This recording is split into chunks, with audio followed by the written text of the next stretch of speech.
The area where I think we have a lot of emphasis is our performance analysis. I'm lucky enough to work with some really great coaches, and the detail and the level of coaching and the breakdown of the skill acquisition and teaching and learning that goes on is quite phenomenal. Essentially, in rugby in New Zealand, every game is coded centrally, and what I mean by coded is every task is counted and actually assessed on quality. You know, so it's not just you've made 15 tackles, but the quality of those tackles are measured. So every game, every player within the pro ranks that occurs. And what's also obviously of great use is that for me, for example, and the coaches I work with and the selectors get to see that information and make selections on I suppose, actual performance out on the park. The other avenue that allows is the players themselves can review themselves, can review their opponents, can plan how they're going to attack or defend the upcoming opposition. And this isn't new, this occurs in all the sports, but we have a huge emphasis on this. And such the case that, you know, this is a sort of, I suppose, a value or a value that's compiled through a lot of key performance indicators. So this is a couple of players' performance on the field across the Super 15 so far. And so that can be used to look at certain trends for selection, etc., etc. Something that I'm also interested in, that hasn't been mentioned too much so far, is nutrition. Because we believe, and we believe pretty strongly, that there's a few key things that need to occur before how much running you do on the field has any impact. It doesn't matter how much running you're doing if you haven't got the right fuel in the body. And so nutrition's something, again, that we have quite a lot of emphasis on. And going from simple, looking at mastering general basic dietary habits, through to the education pathways and development of our teams and our athletes from a young age, to actual performance nutrition.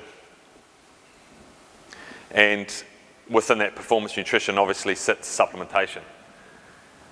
Again, I've seen all too often teams or athletes having this world-class supplementation program and yet just not doing the basics of, you know, 6 snacks and meals of balanced carbohydrate and protein, just not doing that right. So sort of looking at the periphery as opposed to the foundation. I suppose and again, the previous talk was fascinating because within the club systems, and I think this is probably widespread around the other football codes, Aussie rules, to a degree rugby league, I think, and definitely soccer, is the talent identification and the long-term athletic development. And this is actually Mike's team. So Mike Anthony, sports science manager, is already trying to breed a team of All Blacks, and these guys are 8 years old. And he's already been compared to Richie McCaw, and so he's under a bit of pressure. But I suppose what happens in New Zealand is we've got a rugby nursery, and it's been referred to as that for a long time, is we develop a lot of good rugby players. And it's because of the development pathways that are in place, and the fact that it's probably, well, it is New Zealand's #1 sport.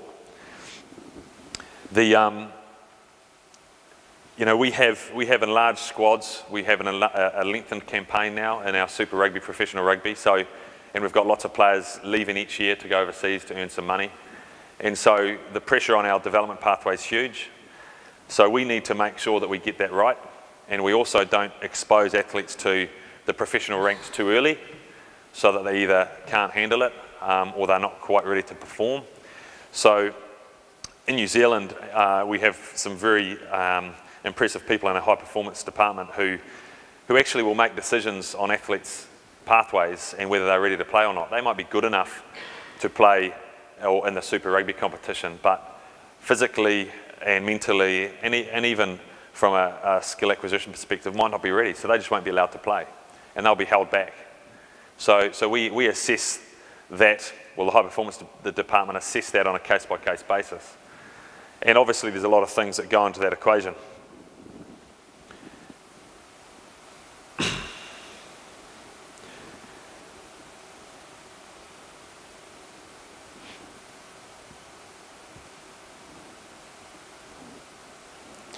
I thought to just touch on our demands in rugby as well, similar to what Barry put up with the competition schedule.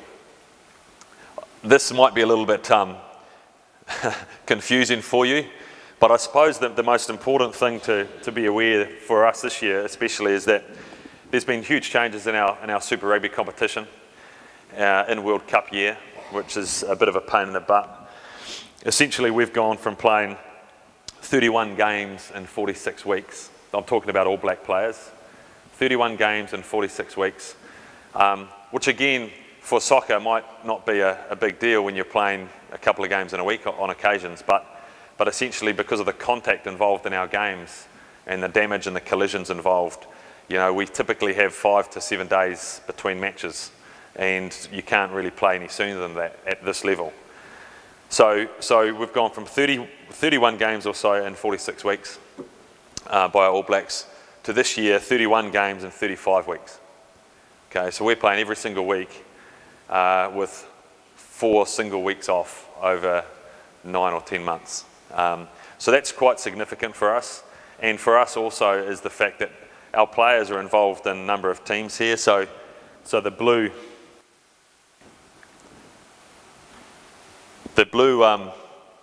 this is a Super Rugby competition, so we've got all the All Blacks are in this competition at the moment, and it finishes. The next week the All Blacks assemble and play Fiji right there. Okay, so we have a 4-day preparation with the All Blacks to play Fiji, and then we're into the Tri-Nations, playing Australia and South Africa. We have 4 days home and we're into the World Cup. Okay, so there's limited window to do much. And this is, whilst it's unique this year with the World Cup, it's very similar next year. There's no World Cup, but there's other internationals being played. And the biggest issue for us going forward is the time for the players to actually prepare to handle such a load of rugby. We don't really have the windows available to many other sports. I think this year our Super Rugby athletes had a 7-day pre-season, okay, for a 7-month campaign. Which is a joke, but that's the nature of the beasts. So things that we consider, and this is, I'm giving this context because I think it's important when we talk about some of the things that we focus on.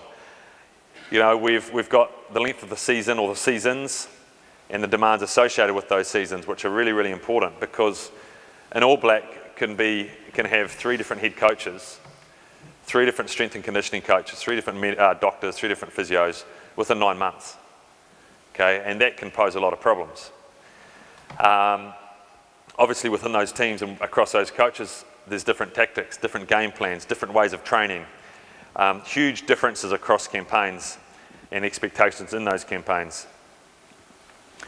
And as I mentioned, that the long-term development can be compromised if this isn't done well. So for us in New Zealand, what we are attempting to do better than anyone else is to make sure this happens really, really well.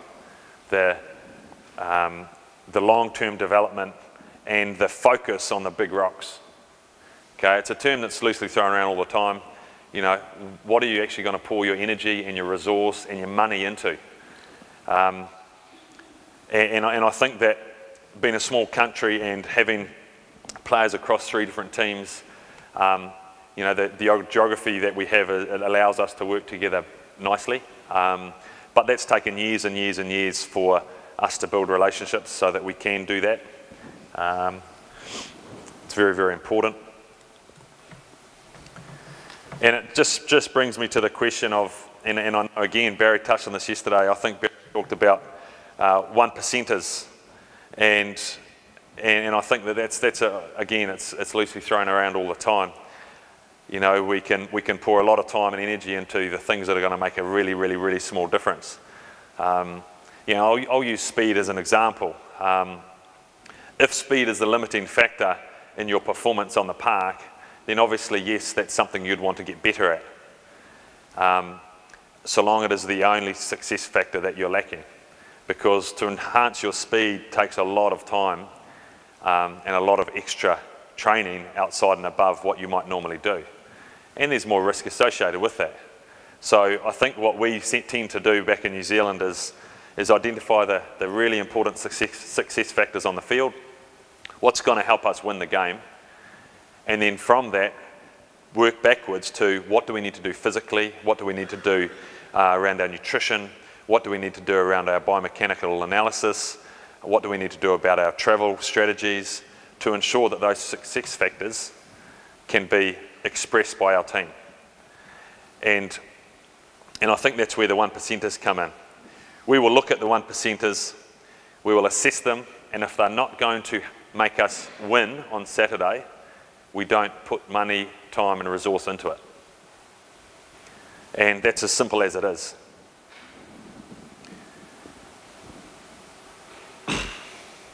So it just brings me to the last few slides. It's important to ask yourself a few questions, and these are the questions we ask ourselves. You know, what is relevant and what is really important to measure? And again, it needs to be balanced with the resource available. So we have to ask this question very carefully, because I could collect a whole lot of information, and I collect a bit, but I don't have the time or the resource to necessarily do something with all of it. So we trim it back and we collect information we're going to use to dictate or to induce change in our program and on our athletes. So hence why we will collect GPS data on an athlete coming back from injury to look at progressing his volume or load, or to look at whether he's hitting good speeds, or we may use it to look at increasing the intensity of some strike plays. Okay? So we'll use GPS right there and then, because I don't necessarily have time to then go back, filter through it all, make some conclusions, and then go to my coaches, okay? Because I'm in the gym for 4 hours with the team. And this is the same across our age group teams and our franchises. You know, what is important to measure? And then the second question is, what are we going to do with it? So maybe 7 or 8 years ago, I was collecting a lot more information, and I still haven't done anything with it. So it's something that I've learned along the way, is that, you know, if it's not going to relate to performance change or a training change, then you need to think about whether the resources is required, or the time and energy is required. And I think the last big thing we ask ourselves is, can the coach and or the players actually use the information we're gathering? And that there is the final straw, I believe. Is if I can, and it was in the previous presentation by Barry, I think it was the last slide, you know, about, you know, if we just live by sports science, we can become robots. And I think that is true. You know, coaches need to be armed with some information that's going to help them make the decisions they need to make. At the end of the day, if I go to my coaches and say, player so-and-so is tired and he hasn't lifted very well, his GPS numbers were down, the coach is going to say, okay, thanks Gilly, and probably still select that player, because what that player does on the field, he'll be fine come game day, because the skill level he has may be far superior to the next guy in his position. So I think that's where you know, science needs to guide the art of coaching and training and performance. Science should just guide us.